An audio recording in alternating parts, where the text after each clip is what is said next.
मुगल सल्तनत के इतिहास में सत्ता के लिए भाई की भाई से और बेटे की पिता से लड़ाई के कई किस्से मशहूर हैं, लेकिन इनमें सबसे ज्यादा चर्चित किस्सा औरंगजेब और दारा शिकोह का है। शाहजहां के इन दोनों बेटों के बीच दिल्ली की गद्दी के लिए संघर्ष हुआ था। बेटा होने के कारण शाहजहां राजगद्दी दारा शिकोह को देना चाहता था, जो औरंगजेब को मंजूर नहीं था। ताजमहल बनवाने वाले शाहजहां के 4 बेटे दारा शिकोह, शाह शुजा, औरंगजेब और मुराद बख्श थे। चारों में आपस में झगड़ा होता रहता था, जिससे शाहजहां बेहद परेशान रहते थे।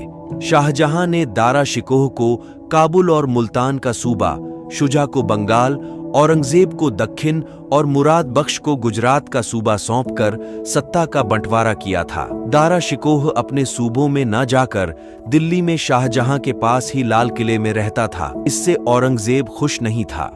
शाहजहां के बीमार पड़ने पर औरंगजेब ने दिल्ली पर हमला कर दिया। औरंगजेब की 40,000 सैनिकों की सेना ने दारा शिकोह के 4 लाख सैनिकों को भी हरा दिया। दारा शिकोह और उसके बेटे को बंदी बनाकर खुजली वाले हाथी पर बैठाकर पूरी दिल्ली में घुमाया गया।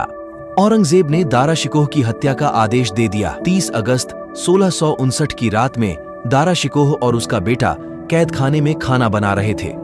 तब औरंगजेब के गुलाम ने उनका सिर काट दिया। गुलाम ने थाली में सजाकर औरंगजेब के सामने दारा शिकोह का सिर पेश किया। औरंगजेब ने उसे पानी से धुलवाया और सही में दारा शिकोह का सिर कटा हुआ पाया।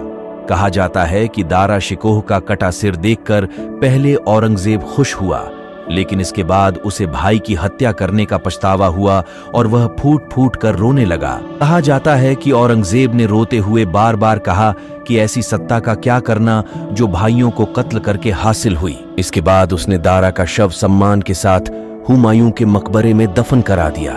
कहा जाता है कि औरंगजेब अपने भाई की हत्या कराकर इतना दुखी था कि उसने दारा का सिर काटने वाले गुलाम को भी नहीं बख्शा। औरंगजेब ने पहले गुलाम को बहुत सारा धन दौलत देकर हमेशा के लिए गुलामी से आजाद कर दिया था, लेकिन पछतावा होने के बाद जल्लाद भेजकर उसने गुलाम का सिर भी कलम करा दिया। इस तरह की जानकारी के लिए मेरे चैनल को सब्सक्राइब करें और वीडियो अच्छी लगी हो तो शेयर, कमेंट, लाइक करें।